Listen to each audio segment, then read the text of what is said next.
In a moment, you'll hear Robert Young starring in Father Knows Best. But first, this listening reminder. Tomorrow evening on most NBC radio stations, listen to the great comedy shows presented by Phil Harris and Alice Faye and by Bob Hope.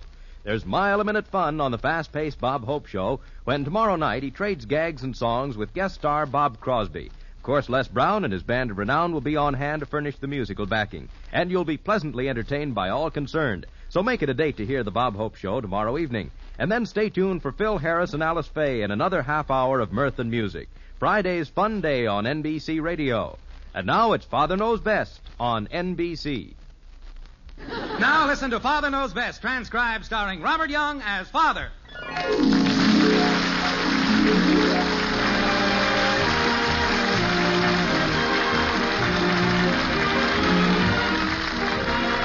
Welcome to Springfield and another half-hour visit with the folks in the White Frame House on Maple Street. Sit back and enjoy life with the Andersons. Kathy, Bud, Betty, Margaret, and Jim, as the head of this typical American household, again sets out to prove that Father knows best.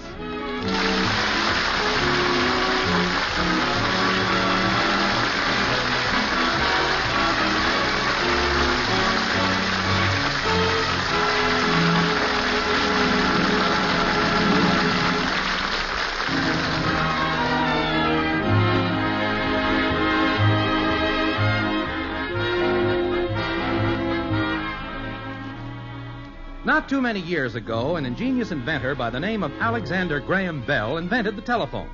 This is an instrument which makes it possible for two people to talk to each other, even though they may be some distance apart. It's done with wires. Now, the telephone turned out to be a pretty popular gadget. In fact, so many people acquired telephones that there just wasn't wire enough to give everyone a private line. So, some people have party lines. In the town of Springfield, the Andersons have just been placed on a party line. And it's creating considerable interest.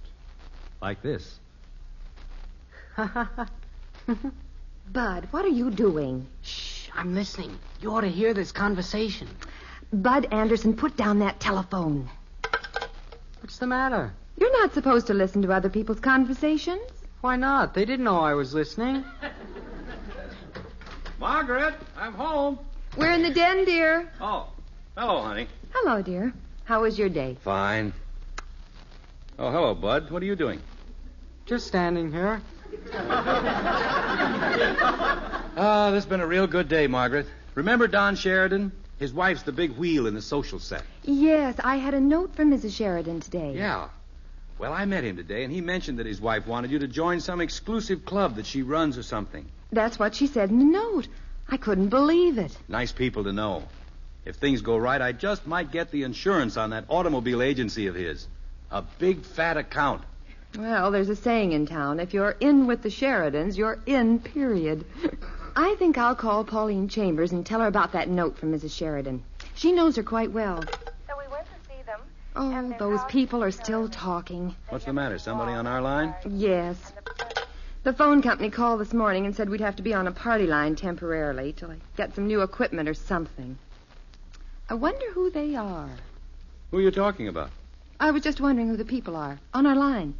Well, it doesn't matter. Maybe it's a good thing to have somebody else on the line. Give us a little rest around here. In fact, the way the kids use this telephone, those people, whoever they are, will be lucky if they get a chance to call the operator.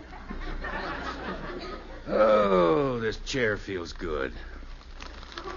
This evening paper? That's it. I'm a little concerned. About what? Well, it seems the new people have been on the line every time I picked up the phone today. Oh, just coincidence. I hope we don't have any trouble with them. Did you see this little story here on the first page? I haven't looked at the paper. Story about a couple who got married down in Texas the other day. What's so unusual about a couple getting married in Texas? I imagine it happens every day. Yeah, but get this. The groom was 90 years old and the bride was 87. Oh? They're taking a honeymoon trip to Florida on a tandem bicycle. Well, that's interesting. What does it prove, dear? I don't know. I guess it shows that people, as they grow older nowadays, are younger than they used to be. Yes, I suppose so. Well, it's true. Look at us, for instance. I don't want to go to Florida on a bicycle. Look, what I mean, honey, is that 40 or 50 years ago, people our age considered themselves middle-aged. What are you leading up to? Well, kind of an interesting thing happened today. I was downtown and... Mother, have you seen my red shoes? I can't... Oh, excuse me, Father. Go ahead, Princess. No, you were talking and I interrupted. What were you saying? Oh, I was just telling your mother that sort of an interesting thing happened downtown today. It's one of those things that's kind of hard to explain. What happened? Why is it hard to explain? Well, it's odd. I was in the car driving along, and this other car pulled up and sort of drove alongside of me. I thought at first it was some friend of ours, somebody I knew. Then I looked over to see who it was, and I didn't recognize her. Her? A woman? Yeah, and a quite young and attractive woman. And she kept looking over at me and smiling. Oh, no. What do you mean, oh, no? An attractive girl smiled at your father, Betty. Now, don't spoil it. Let him live a little.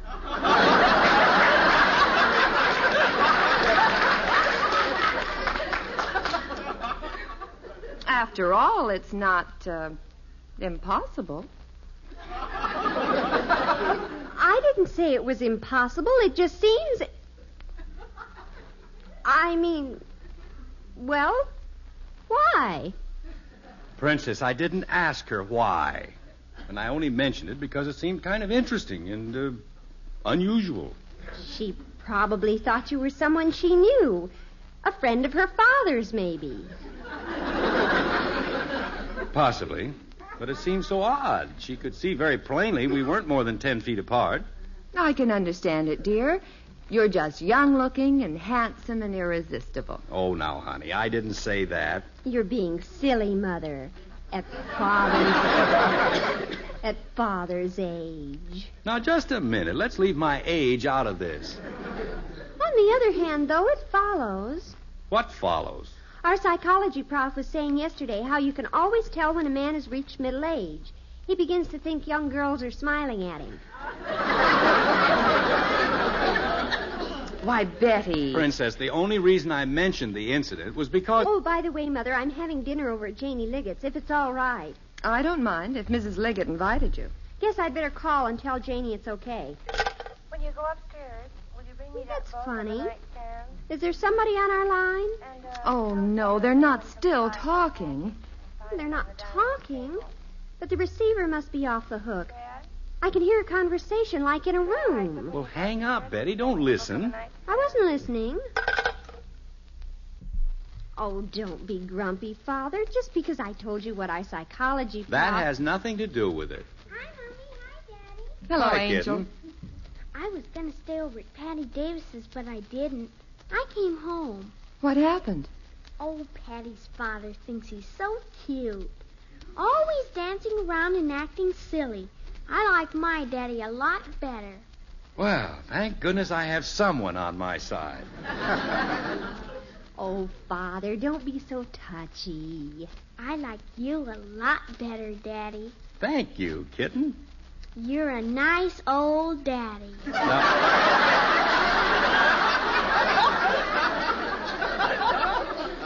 Now, wait just... That was the wrong thing to say, Shrimp Boat. You're in trouble now. Princess, do you mind... I didn't say anything. Betty, you'd better come out in the kitchen with me. Now, kitten, All I know right, I but seem I don't old see to why you, Father's but so sensitive actually, all I'm of a younger. sudden. Well, I'll explain it to you. All I said was that... The point is, Betty, that your father has reached the age where he's not really old at all. But he needs to have someone assure him that he isn't. Yeah. Well, I'm going over to Janie's. We'll probably go to the library. I won't be late. Call us if you want us to pick you up. I will. This family, trying to keep everyone happy. Dear, are you still in the den? Yes, I'm still here. Where'd Kathy go? I don't know. She gave her nice old daddy a pat on his nice old head and disappeared. Oh, Jim, stop being silly. You know the children say things. They don't mean it. They don't even think. I don't know. You know the old saying about truth from the mouths of babes. Oh, fiddle.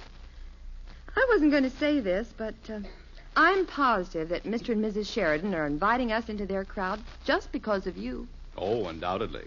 Probably think I'll make a peachy chaperone. Hey, Dad. What is it, Bud? What goes with our phone? I've been trying to get Joe for an hour. There's always somebody on there yakking away. Oh, dear, who can they be talking to? Yakety, yakety, yakety. Well, they can't talk forever. Just wait till they hang up. I've been waiting. And I have calls to make. I want to call Pauline and ask her about Mrs. Sheridan. How to approach her and all. I'll admit I'm a little nervous. Nervous? Why? Well, I've never met the Sheridans. We want to make a good impression. Don't worry, we will. I know she's been around asking questions about us. People have told me. Now, relax, Margaret. She'll find out soon enough what kind of people we are. I just got to get hold of Joe. Why don't you go over there? No, I told him I'd call him. What's the matter with you, Bud? Can't use the phone. Somebody on there gabbing away. They won't quit. Have you tried the phone here in the breakfast room? It's the same one as in the den. This is just an extension. Are they still talking? I simply can't believe that. Yeah, they're still at it. Women always talking. Why don't you tell them to hang up? No, they wouldn't. You know the whole trouble. They're on the same line we're on. Let's get them off. Yeah. How? I don't know. Maybe we could scare them off. How? Well, what if they thought we were a bunch of gangsters or something, real tough? Yeah. Look, I'll put the phone here on the table so they can hear us talking. Okay. Well, kid, I guess the old man did all right when he knocked over the bank last night. Yeah, Pop's a real good burglar. Hey, they stopped talking. They're listening. Good. He said I could go with him on his next job. It isn't going to be much. We're going to hijack a beer truck. Oh, goody. Then we can have beer. I got to oil up my gat. Pop says we may have to plug a couple of guys. Hey, it worked. They hung up. Boy, you're pretty smart, Bud. I wonder who they are. I don't know. One name it kind of seems like I heard somewhere. Mrs. Sheridan. Well, we sure fixed her, didn't we? Boy, we sure did.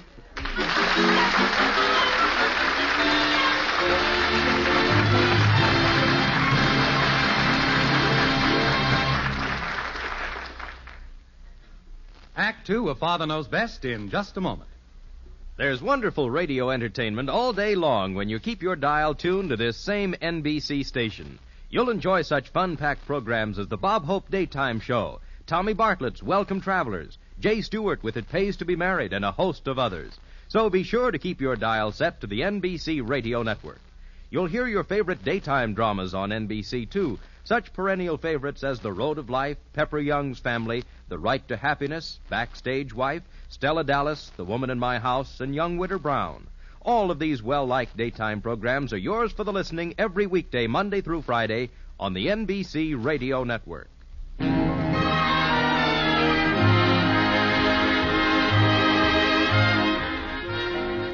Remember what we said about looking into the future? It just can't be done. And with conditions shaping up as they are in the White Frame House on Maple Street, maybe it's a good thing. It's bad enough to know what's happened already, what with Bud and Kathy trying to discourage the people on the Andersons' party line. No, we won't even think about what might happen next. Let's just go back to Margaret and Jim in the den, happily unaware of what transpired in the breakfast room a few moments ago. You know, you're right, dear. Right about what?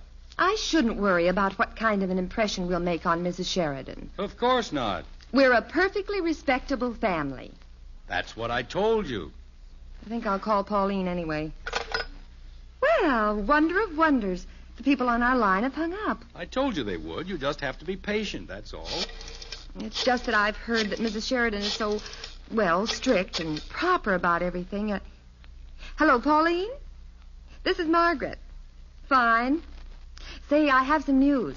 I received Pauline, something's just come up. I'll call you back in a few minutes. Bye. Well, now what? Jim, I distinctly heard a receiver being picked up. Those people on our line were listening in. Oh, honey, you're letting your imagination run away with you. Why would anyone want to listen? I don't know, but I heard them lift the receiver. Jim, there must be some way of finding out who those people are. There is. Ask them. Oh, you can't do that. I don't see why not. Hey, Mom, you should have heard it. Heard what? Kathy and I fixed those people on our line. I bet they won't bother us anymore. What have you been doing? We scared them out. They were gabbing away, so I left the phone off the hook, and Kathy and I talked real loud so they could hear us. Oh, Bud. After they heard us, I'll bet they'll never use the phone again. They might even leave town. I don't understand. It was a slick idea. We pretended like Dad was a gangster. What? Sure. Scare him. We said a lot of stuff about how you robbed a bank and you and I were going to hijack a beer truck. Bud, you didn't. Well, what's wrong with it? You want him to quit hogging the line, don't you? Yes, but now... You should have heard him. Boy, did they hang up the phone quick. They didn't want to take any chances with tough characters like us. But you shouldn't have done that. We don't know who those people are. Well, you don't have to worry. They're nobody we know. Somebody named Mrs. Sheridan. Well, it doesn't make any... Sheridan! Oh, that does it. Bud, are you sure? Well, I heard one woman call the other one Mrs. Sheridan. Why? Is it somebody you know? Somebody I know. Bud, she's... Oh, this is the end. The absolute end. Why? Bud Anderson, you stood right here in this den when I was talking about Mrs. Sheridan. Maybe that's where I heard the name. Oh, no. That explains why she was listening in on my conversation. After what she heard before. Oh, what am I going to do, Jim? What am I going to do? Now, just calm down, honey. Don't do anything. I didn't know who she was. Bud, you stood right on that very spot and heard me. I wasn't listening. Margaret, please, now be reasonable. You know as well as I do that Mrs. Sheridan, a grown-up, intelligent woman, is not going to be taken in by a couple of kids playing gangsters. Oh, you're right. She wouldn't. She'd know it was just the children acting silly. She'd overheard adults talking. That would be different. I'll get it, honey. Hello. Hello, Jim? Yes? This is Mimi.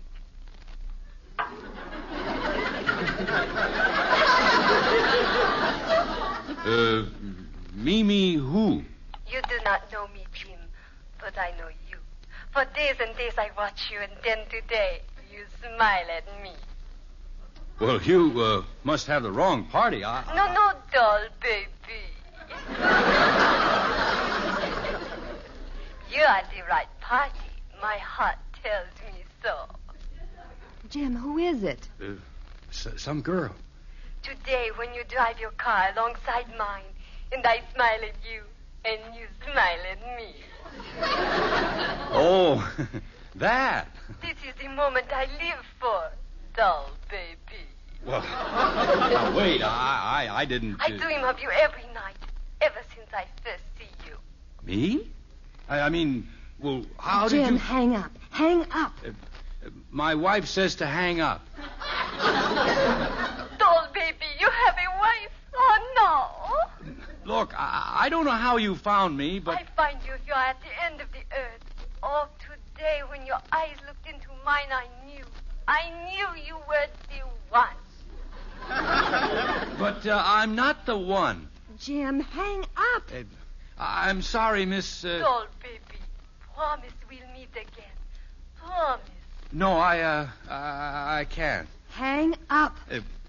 Goodbye, Miss... If it must be, it must be. Goodbye, my love. Goodbye, doll baby. I give you a big kiss.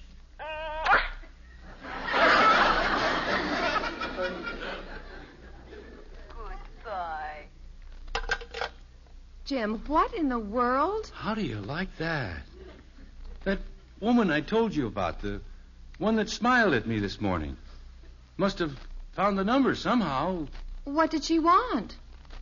Me, I guess. Jim, I just know Mrs. Sheridan was listening in on the line. What did the woman say? Oh, my gosh. What did she say? Well, she said she dreamed of me every night. Oh. Called me her doll baby. Oh, well, that's all. I can imagine what sort of people Mrs. Sheridan thinks we are by now. Why didn't you explain to her? To Mimi? Oh, that surely wasn't her name. Mimi? Honey, I didn't have anything to do with this. I can't help it if women track me down. Oh, Oh, Jim. Well, we're finished, that's all. This'll be all over town. You know how people talk. Now, honey, it's easily explained. How? Well, this girl just called me up, that's all. What could I do? It can't be explained. But you believe me, don't you, honey? She drove her car alongside mine. Can I help it if she... Well... You and your fatal fascination. Well, it's not my fault. I can't help it. I'll get it. I'd better answer it. If this is Mimi... Hello? Hello, Mrs. Sheridan. Yes, I received your note. Yes, I'll be at home. Oh, I'd be delighted to see you. All right. Goodbye. Well? Mrs. Sheridan. She's coming right over. Why don't we just gather up the children and leave? Well, what did she say? She has something to speak to me about, and it's quite important. I know she heard everything. First Bud, now you and Mimi. I can't face her, that's all. I just won't be here. Now, wait a minute, Margaret. If she wants to jump at conclusions, let her jump. We've done nothing wrong. This whole thing is... Mother! We're in here, Betty. I decided not to go to the library after all, so I... What's the matter? The roof has just fallen in.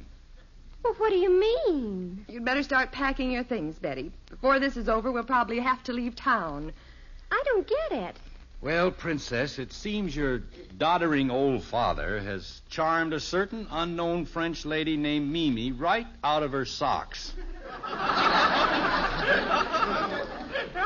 Oh, Father, you're kidding. He didn't do it intentionally, that we know. But it's been done. This Mimi called up here, the one who smiled at him in the car this morning. She didn't. Yes, she did. How she tracked me down, I'll never understand. But you know how some women are. Don't look so proud of yourself.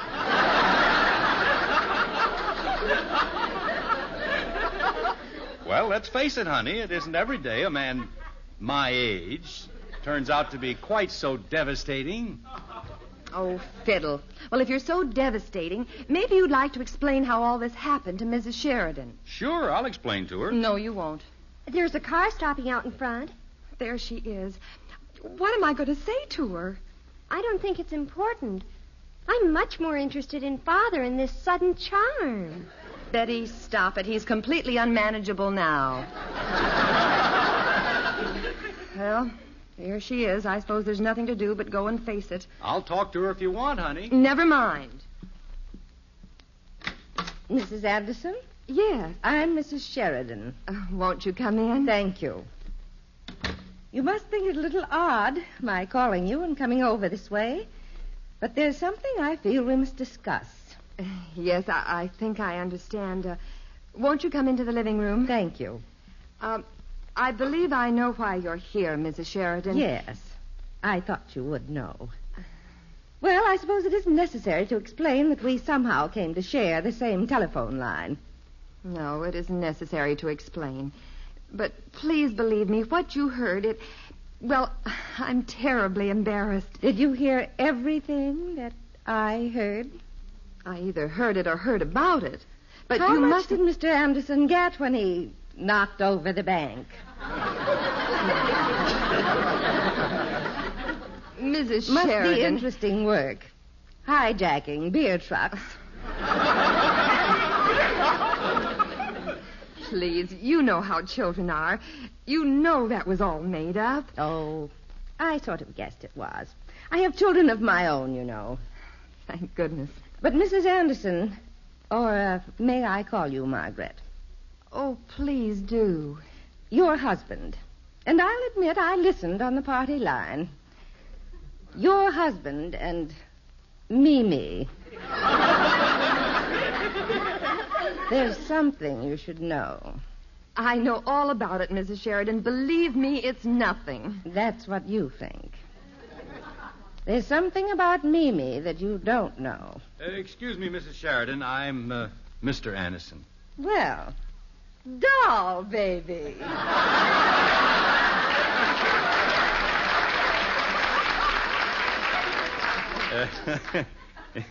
It's silly, absolutely silly. I don't know this girl, this Mimi. She's a perfect stranger. Oh, no, she isn't. She isn't? He knows her very well. But, who is she?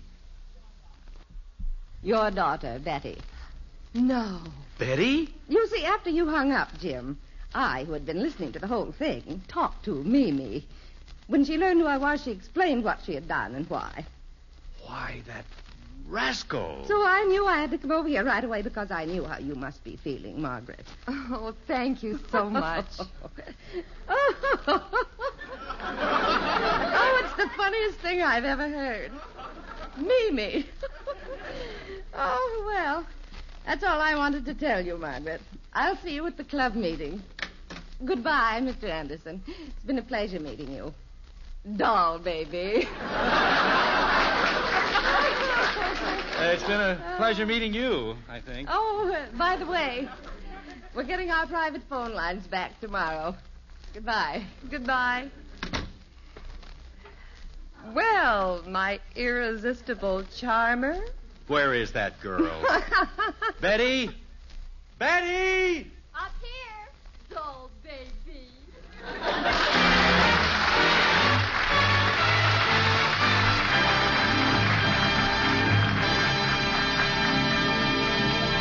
The Andersons will be back in just a moment. Every weekday evening, you'll enjoy a visit with one of America's most famous couples, Fibber McGee and Molly. Now, every evening, Monday through Friday, the NBC Radio Network brings you an amusing adventure at 79 Wistful Vista with Marion and Jim Jordan portraying their ever-famous roles of Fibber and Molly. You'll chuckle with delight at the wonderful situations in which Fibber becomes embroiled. Yes, it's truly entertaining listening from beginning to end, 5 nights a week, right here on the NBC Radio Network. Make it a date to hear Fibber McGee and Molly every night. You'll be glad you did. And remember to keep abreast of the latest news of the world. Be sure to listen to Morgan Beatty's news reports weekday evenings on NBC Radio.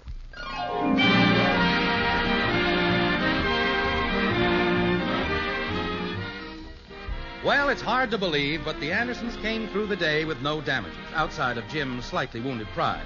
He's nursing that injury right now as he sits in the living room with Margaret, still trying to explain.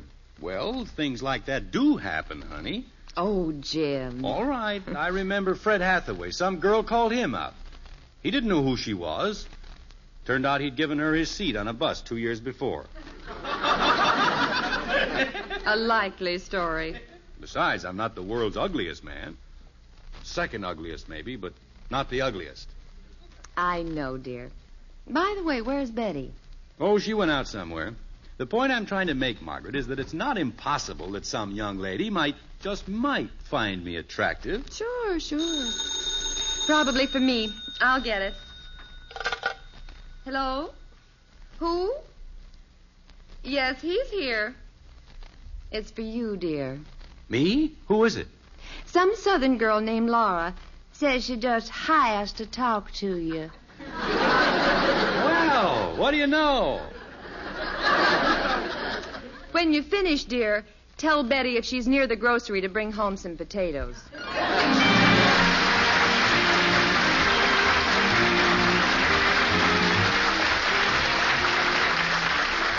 Join us again next week, and we'll be back with Father Knows Best, starring Robert Young as Jim Anderson. Father Knows Best is an NBC Radio Network production in cooperation with Cavalier Enterprises. In our cast were Rhoda Williams as Betty, Gene Vanderpyle, Ted Donaldson, Helen Strome, and Virginia Gregg. Father Knows Best, based on characters created by Ed James, is written by Paul West and Roswell Rogers, directed by Arthur Jacobson, and transcribed in Hollywood. This is Bill Foreman speaking.